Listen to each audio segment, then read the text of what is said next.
I go off. Hello. Check this out. It's Wednesday at 1, and I'm on Wednesday at 1, and at the same time, I'm on Skype speaking with Lau, who works with me from Australia, telling me which buttons to press to get on Wednesday at 1. Shall I let you go, Lau? Okay, yeah. Right, I'll catch you later. So, Lau is really good to me, same as my wife, and a few good people, because they tell me when I'm doing good and when I could do better and how I could do better, rather than going, hey, you're so cool. That's not really helpful. Anyway, Wednesday at 1. Nishant's here. Hopefully, I was going to email you, but I've been on holiday. Lau's here as well.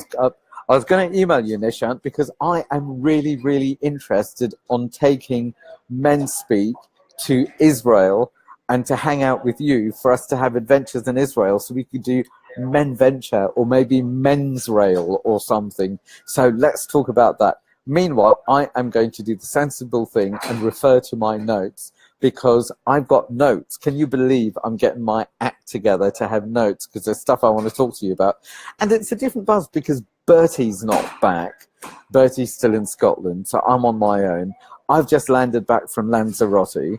My wife has just found out her grandfather's died. She's flying to Italy. So I'm on my own going, I don't know which buttons to press and what to do. And I guess until I started, I didn't feel buzzed up.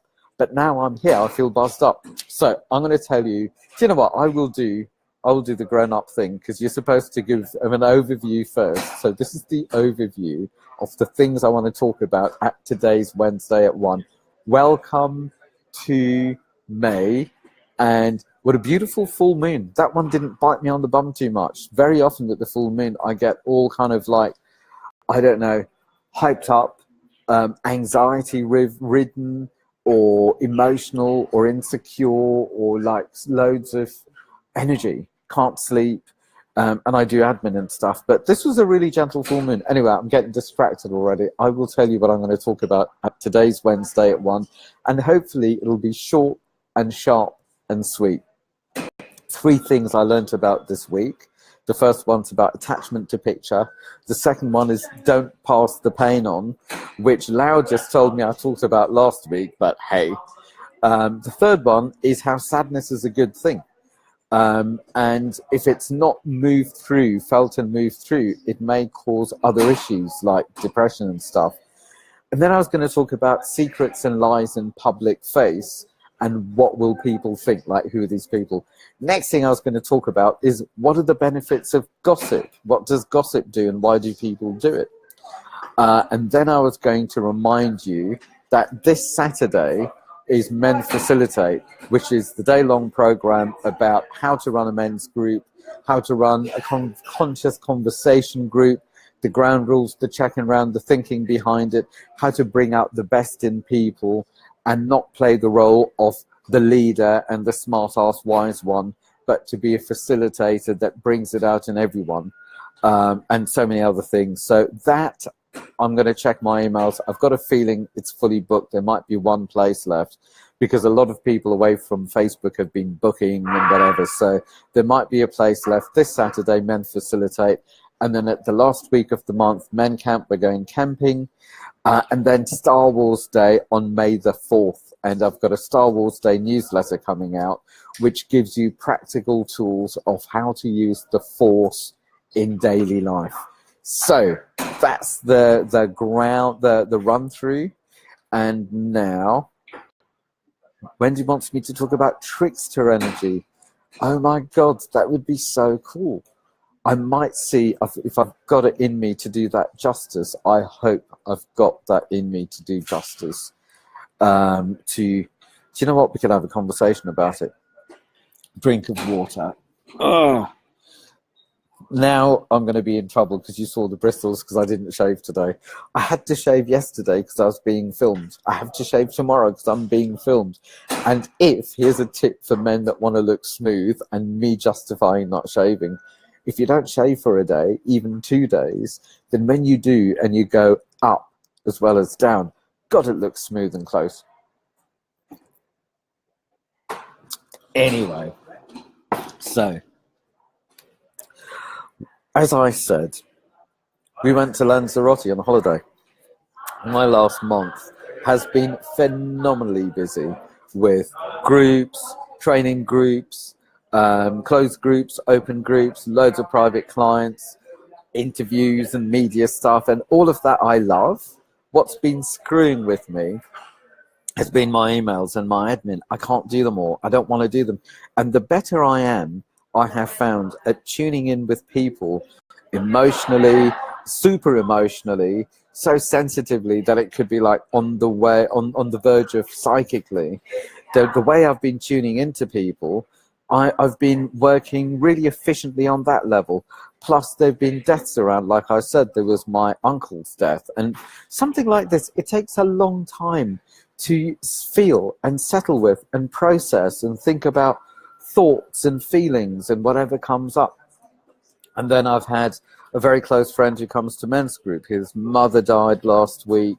My wife's grandfather's just died. She's flying to Italy now. So with all of these, and that's really opened me up emotionally, and in a way made me more accessible and better for work, because I find that sometimes, very often, especially with this kind of work, people need to be met where they are emotionally, not being taken out of their emotions and into their heads to try and think about things and fix things. And it doesn't work that way.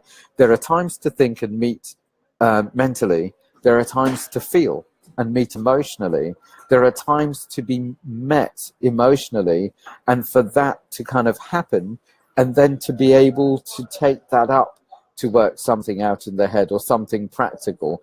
It's not all about avoid the emotions, fix, or be in the emotions and don't be practical and just get lost with being an emotional wreck. It's a balance. But I have found that with the depth of emotional work I've been doing, I haven't been able to do the emails and the logistics and booking rooms and, you know, organizing all of that. And I thought, like I said recently on Wednesday at 1, let things blast open into bigness and messiness and, you know, into potential, because I feel it's far too easy for people to think this is too big, this is too good, I'm going to kill it, I'm going to control it, I'm going to play the same survival game I know and keep chasing what I want rather than receiving what I want when it shows up. So I have welcomed the chaos, because things are growing, things are flourishing, things are going so well, it's outrageous.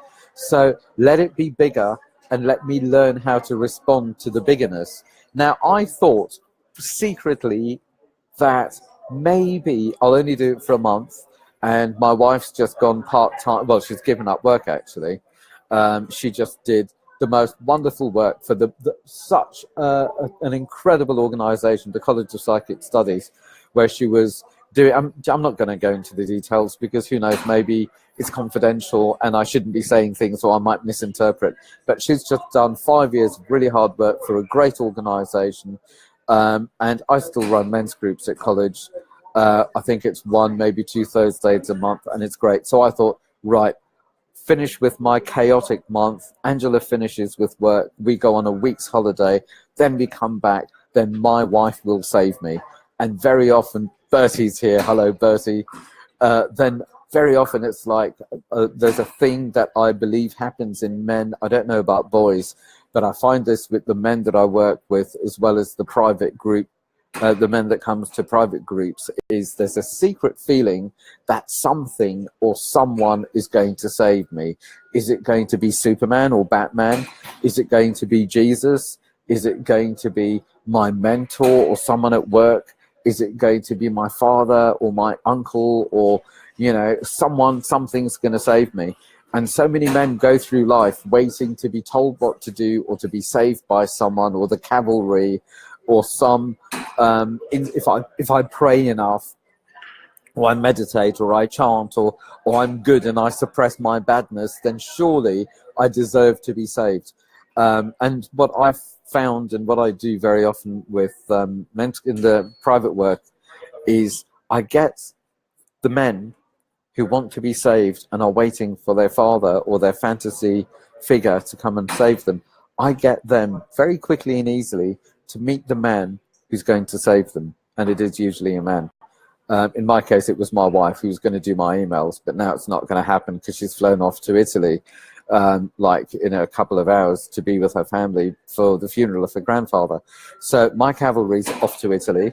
I'm going to save me, and I'm going to let things fall by the wayside because I am not going to be owned by my fantasies and fears of what people are going to think, what I've done wrong, who's going to criticize me, who's going to judge me, my own self-judgments and self-criticism and all of. I can't be asked with it. I'm too old and too ugly. Yes, I've got a radio voice.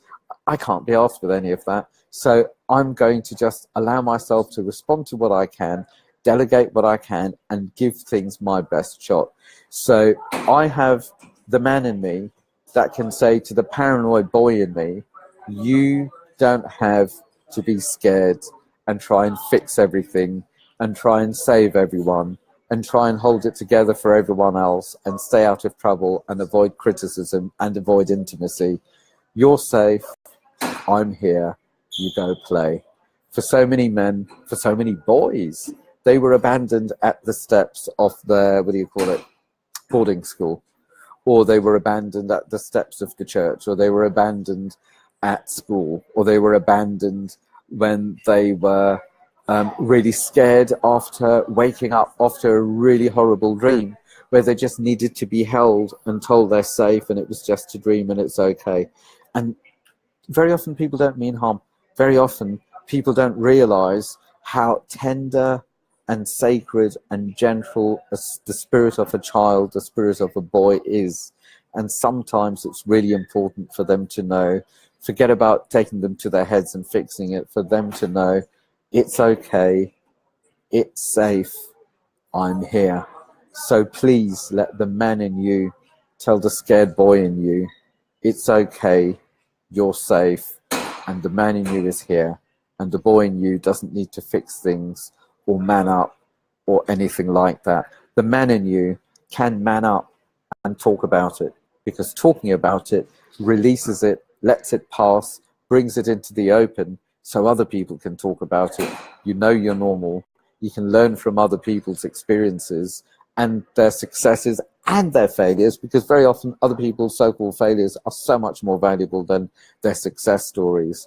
So man up, talk about it, and tell the little boy in you that it's safe, because the man in you is here and he can just play and tell you who to trust and guide you, but let the man in you meet the world, not the scared boy, and not the boy that's scared of humiliation or survival or criticism.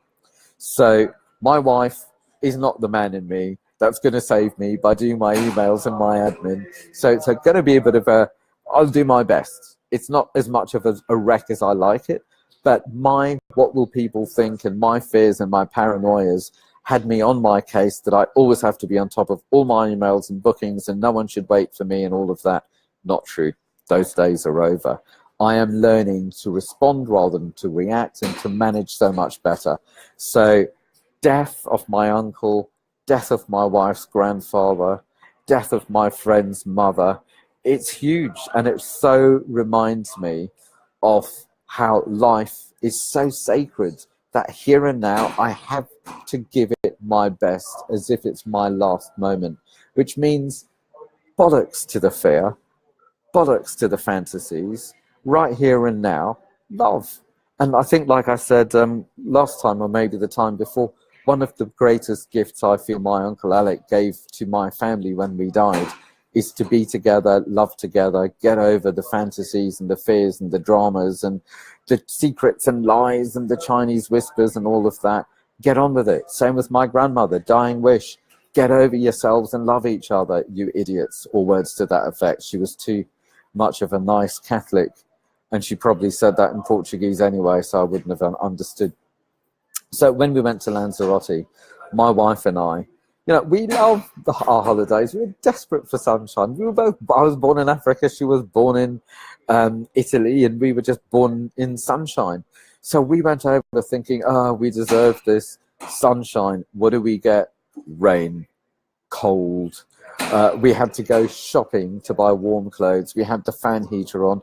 But the next morning, we were on the internet looking at catching the next flight back because we were so addicted to our attachment to our picture of having sunshine and how our holiday would be that we forgot to just be present, accept what is, and respond to it. And it was difficult because why shouldn't we have sunshine, be paid for sunshine? It's the end of April, for crying out loud, guaranteed sunshine. Lanzarote had not known such cold, such nasty weather. I mean, yeah, we did get a little sunburnt on the last couple of days, but even that, it's so windy anyway that we didn't feel the heat to get burnt from. Attachment to picture, probably the biggest lesson I have learned in my life is how to acknowledge what I want, how to pray for and move everything in the way of everything that I want so it can come to me and we can live happily ever after. And then I learned more than that, to have the line that this, what I want, or something better, which is probably bigger than what I know, is coming my way. And there are always things that I want. And I always get something better, and very rarely what I think I want. So why cause myself the harm and the anxiety and the pain of being attached to my picture? It used to be not only what I want, but also how I'll have it. And life sent me so much goodness. I remember, quick joke, and I always screw this joke up anyway, about Magnum Private Investigator, not Magnum the ice cream bar, Magnum PI. And for some reason it's Magnum, I don't know why. No, it's not Magnum, it's this other bloke. And then Magnum shows up. So this other bloke, and there's this huge storm and everything.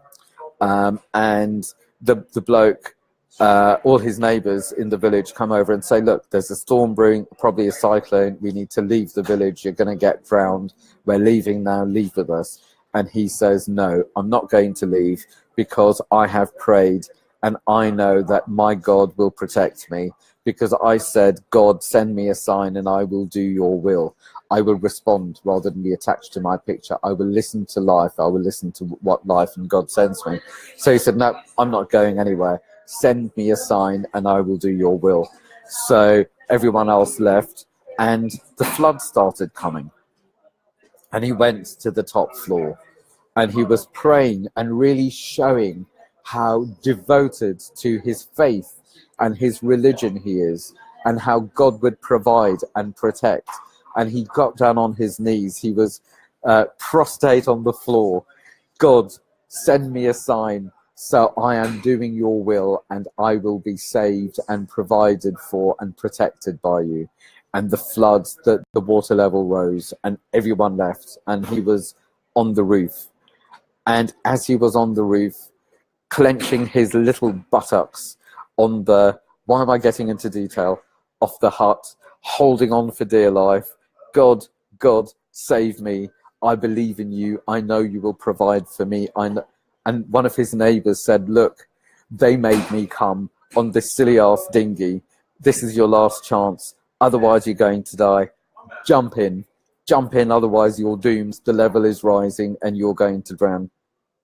And he said, no, you are non-believers. I am a clean, holy man, and I know God will provide and protect. So the geezer went off on his dinghy, and of all things, Magnum, private investigator, comes in his chopper, not the bike, chopper, the propelled kind of aeroplane, what do you call them, helicopter things, and Magnum goes down on a winch, holds on, looking all handsome and muscly because he probably lives in Hawaii. I don't remember where Magnum's from.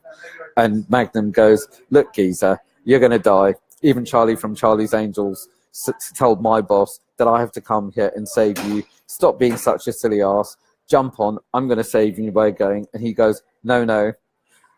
Take your silly ass moustache away, Magnum, and I don't care about Charlie from Charlie's Angels. Maybe if Jacqueline Smith came, I'd think twice, but you don't do it for me. So go away, my God will provide and protect for me.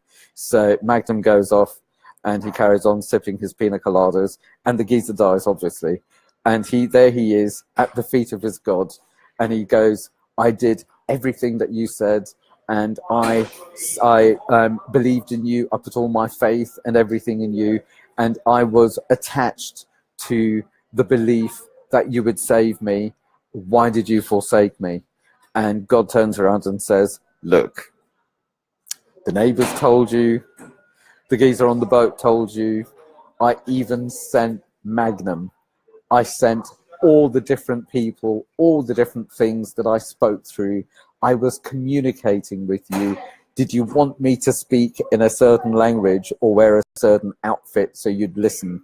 Now, for me, this story, I hope I didn't go too much off, and I was in love with Jacqueline Smith when I was a kid from the original Charlie's Angels.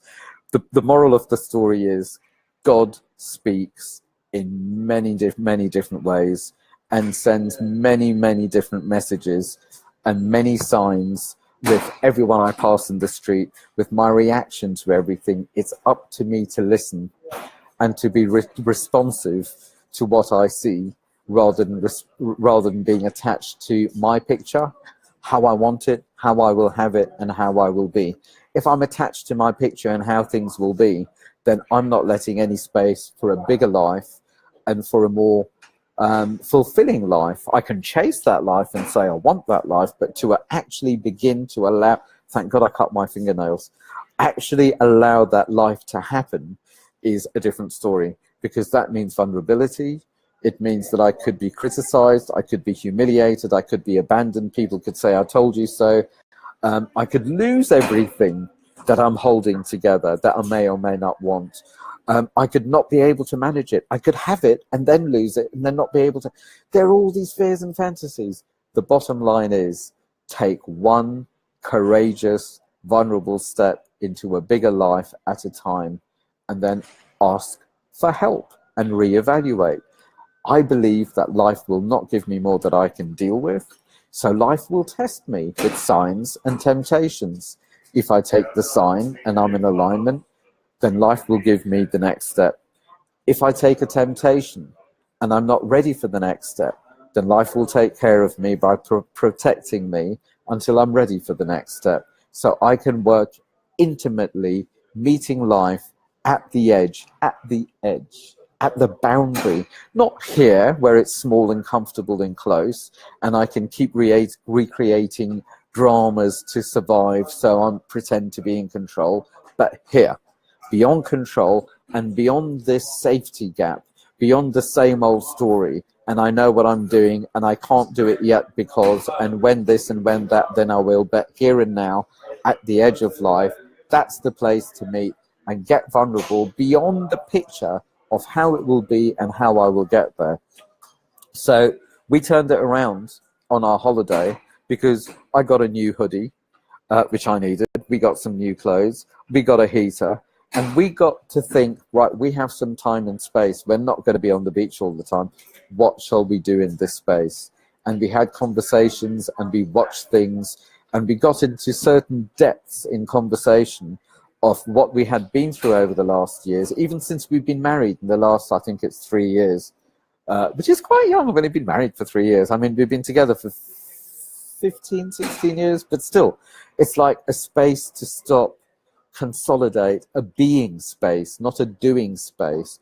Take stock, stop, consolidate, reevaluate, choose, have fantasies of what we want and what we don't want, and allow ourselves to grow into the next phase. So yeah, beyond the attachment of our pictures and our sulking and our almost buying a ticket back home, we had a good time. And now she's off again. Bummer. But how important to be with people that we love when it really matters. Me with my family in Gloucester when Uncle Alec died, Angela with her family in Italy when her grandfather dies.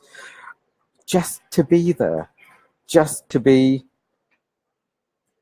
a family, just to be support, to be scared, to be uncomfortable, to grieve, to be embarrassed, to be angry, to be everything together, and to get over it, to just get over it and be together. Like my grandmother said, the love beyond the gossip, beyond the drama and the fears, beyond the needing to be special. So the other thing I was going to talk about, which apparently I talked about last week, And now I've realized just how huge it is. When I felt pain after a conversation with one of my closest friends, and then rather than my instinctive wanting to cause him pain, I basically stated that I felt pain and anger, and beyond the anger, sadness, and I didn't really want to talk about it yet because I needed to consolidate it. So I withdrew and I felt my feelings because I didn't want this to go away until I got it. And then realizing that my instinct was to share the pain. So through some weird psychic fantasy, if I cause him pain, he would realize the pain that I'm in. And I find this happens so much in so many relationships, is one feels pain, whether it's intentional, more likely than not intentional. And rather than the painee, the one in pain, saying to the painer, the one that so-called caused the pain, when you said or did so-and-so, I felt shock, I felt betrayed, I felt pain. I need to feel safe in our relationship, and I need to feel that we care for each other, or I need to feel that I can communicate with you. I need to feel protected rather than having to protect from, protected in our relationship rather than having to protect from you. Would you be willing to have a conversation about what happened so I can understand what happened for me and know where you were coming from? So that's like the NVC. I feel I need, I feel I need, I just said it. So I went through that with myself. I believe that adult men and women, rather than shocked boys and girls, will be able to do that, rather than I felt pain by that person, I will cause pain to that person, then that person knows I'm in pain. When has it ever happened that after causing pain to someone, someone comes to you and says, you just caused me pain? And and now I realize that I must have caused you pain, that's why you caused me pain. And then I wondered, why did you cause me pain? What was the pain I caused you? It must be because of this. So I've come to apologize because I did this. And now I realize that it does not happen. It doesn't work that way. It goes from this pain is equal to this fantasy, so I'll cause you pain, and then you'll have that fantasy, and then it just gets messy. So the key with that is own the pain, feel the pain, go through the pain, and come out the other end. As I went into the pain and through the pain, it brought up thoughts and feelings that I talked about last time from my past. Now, there were two parts to that. One was about the area where I was brought up in and being of a different color. But the more mainstream, which is exactly the same, is something that I just talked with someone about with today. I'm at a nice office in town because I was being interviewed for a book about men and masculinity. And what I talked about is how being male, just being male, whether it's a little boy and it's slugs and snails and puppy boys' tails, that's what little boys are made of. And the experiments of children being brought, wearing pink, are treated with more anger and various other experiments.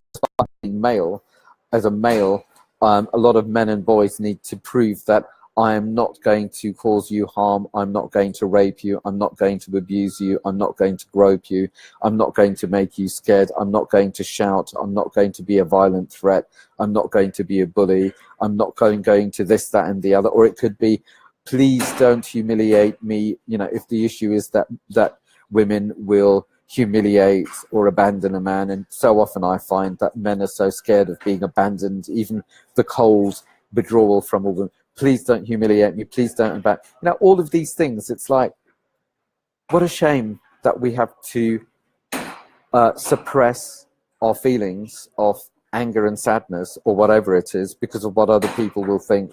And what a shame that right now we aren't articulate enough to say, I feel this, or I fear that, or this just crossed my mind, or how quirky is that feeling, or when I did that yesterday, it's because I felt that I should have done that because you said that, or, going back to a scene and explaining it through rather than have to live it through and buy the lie and believe the lie. in the last couple of weeks, 2-3 weeks, so many men have talked about, courageously admitted being compulsive liars. And part of it started when, if they thought they were in trouble, it's like, what do they want to hear? And how do I stay out of trouble with this? It could be with an alcoholic parent or with a compulsively angry caretaker. So it's impossible to get it right. So which lie do I need to tell to stay out of trouble, not cause harm, and carry on? And then and as soon as the lie is told, it's almost believed as a truth rather than a lie.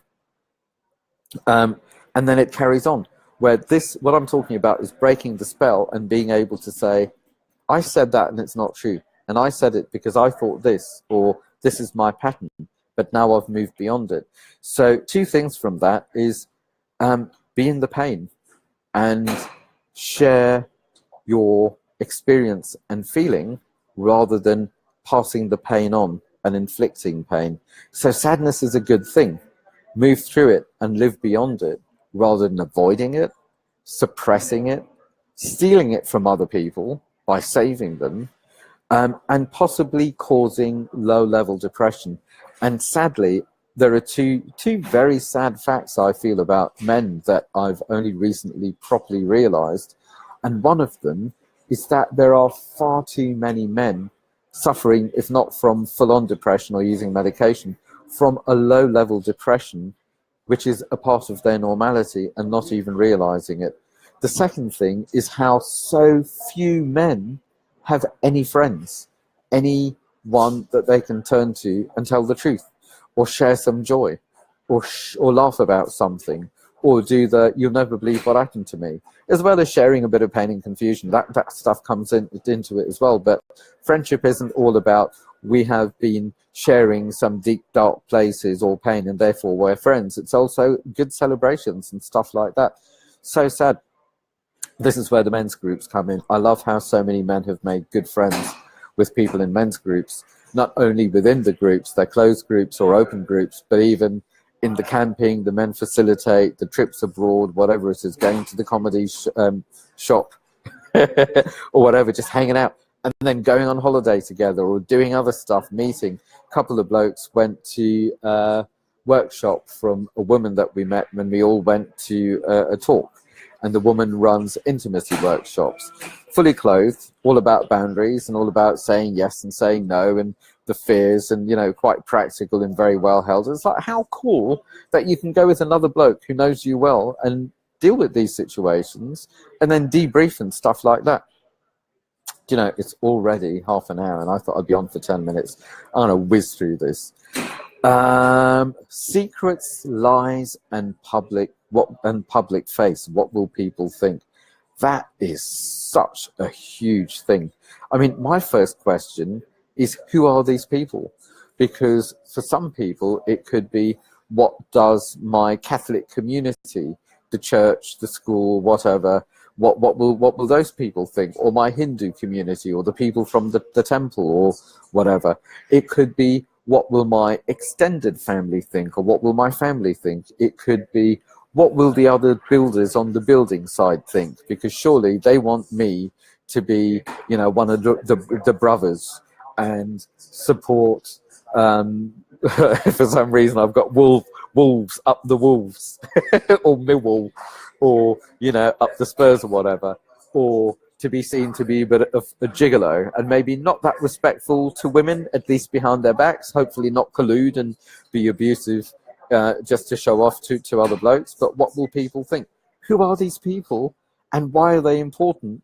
And who cares what they think anyway? The people that I really like to think badly of me are the people that I don't want to be like. The people who I want to be like and grow into, not only do I care what they think, but I examine where they're coming from and see if our values and our vibe is similar, and then evaluate why what they approve of is good because it helps me in alignment, and what they don't approve of, well, maybe I've got something to examine myself and stay in alignment with myself as I grow bigger and keep living life on the edge. It sounds a bit corny, But the more I want out of life, the more I want feedback from life, those who I want to be like and those who I don't want to be like. But to live a life that's dedicated to what will people think surely is a sad and lonely life that leaves very little space for you. And in this interview with this guy who's writing the book, who's coming to Men Facilitate on Saturday, in a couple of men's groups actually, we talked about suicide and how I've actually spoken with a lot of men who were more concerned with, they would rather kill themselves than die of humiliation, than betray what people will think, or subject their families or their friends to humiliation because of what will people think. The power of what will people think. We also talked about the patriarchy and how the matriarchy can uphold and pull the strings of the patriarchy, whether it's a boy in the body of a man. I'm not mentioning any politicians in particular or anyone in particular, but boy behavior from a man. And I wonder how much of that could be peer pressure from the mother or the aunts. It could be the father or the uncles, or it could be the fantasies of what people will think, or the background that they've come from and inflicting that on the world.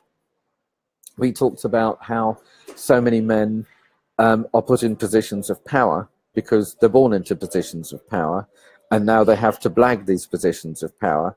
How many good men that I've worked with who've earned their positions of power through being smart or living their dream and being true to themselves. But when they are at the top of their game, they really suffer from imposter syndrome. A lot of women that I've worked with as well, imposter syndrome is a big thing. But beware, as soon as there are, I shouldn't do this, or I shouldn't say that, or if I that, then someone might think this. What are the thises and that's? Does this leave space for you? Is it actually true? And are you willing to live your life by giving your power to whoever these people are? And does that make space for you to be true to you and live your world into reality? Secrets and lies is a funny one. But there was something up about gossip as well. And, you know, gossip, it's so easy for people to point the finger at women. Women gossip. Well, in my experience, men gossip. Maybe in a different way. Maybe they act like they don't really want to know, or they don't ask questions in such an excited way. But a lot of people gossip. Fear causes gossip. Wanting to be special causes gossip. Wanting to be close to people causes gossip. Wanting to push other people away. So I remember, 14%. Right, good. That means I have to get to the point and leave. I remember when I realized that I had a very close, I thought a relatively close friend who wanted to be a very close friend. And I noticed the way that he was probably my most feminine type friend in my life. It was a very long time ago. And I remember noticing how he started gossiping about other blokes and other people who were close to me, and how in a way I was almost pulled into it because it was interesting. It was seductive. It was people I know, people I care about very much. And then how he started gossiping about what maybe they're saying about each other or about me, or they're saying to, and then it's like, wait a minute, there was something energetic. I was being vamped. I was being drained emotionally because the way that he felt closer to me, because we're gossiping by demonizing other people or looking at other people as separate, was his way of getting us together and making us close. And it was damaging those relationships. And then obviously realizing that a lot of what he had to say was absolute rubbish or misinterpretation, or his way of just wheeling his way into closeness and his way of stealing intimacy. Intimacy being us being closer while other people are being demonized. That gossip is a dirty, I was going to swear, I'm learning not to, brain confusing game. don't do it. But how to stop it? I guess how to stop it for me is saying to people, I've been gossiping, or I've been scared. This is the real one, actually. I've been scared of you. I've been treating you differently. I've been staying away from you.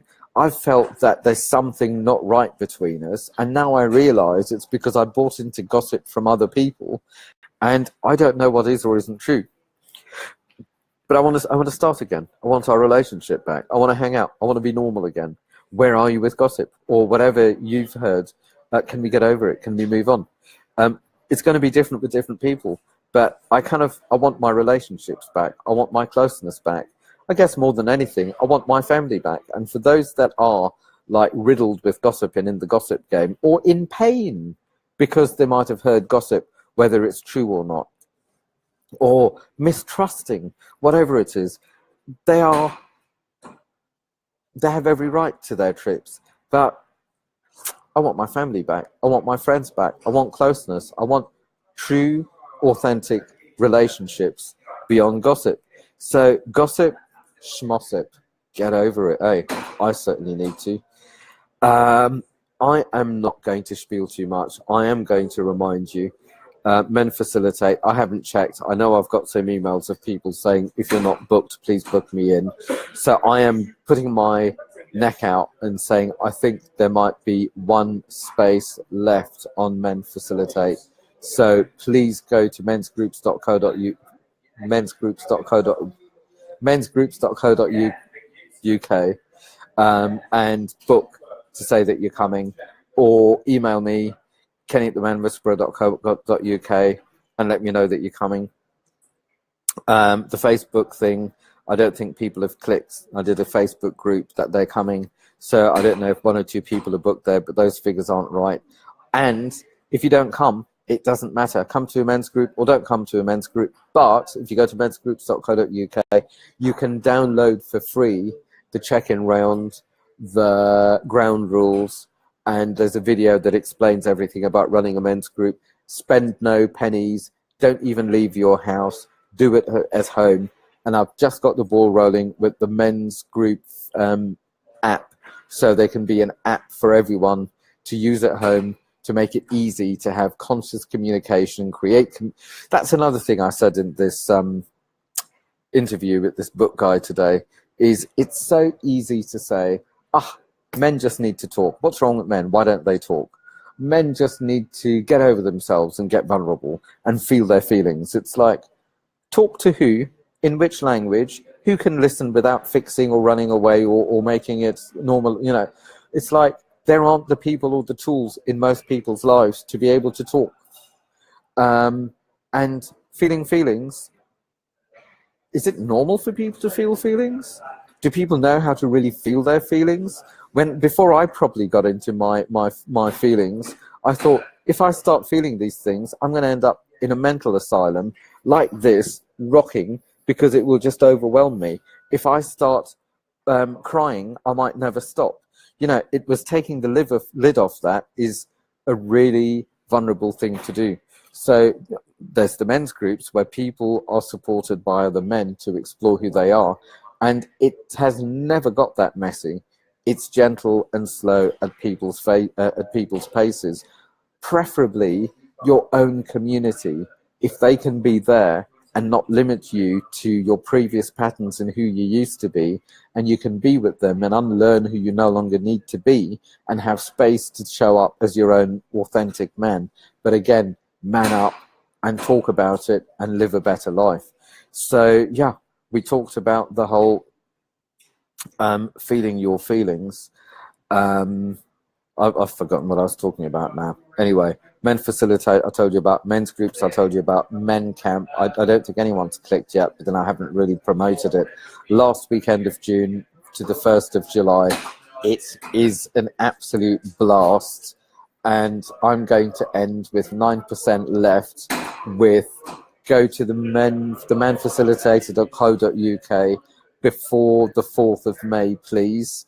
And you will see a pop-up happening, and the pop-up will go like that, and then you fill in your details and you are on the mailing list for the May the 4th newsletter, and that will give you practical tips of how to live with the Force. Over and out.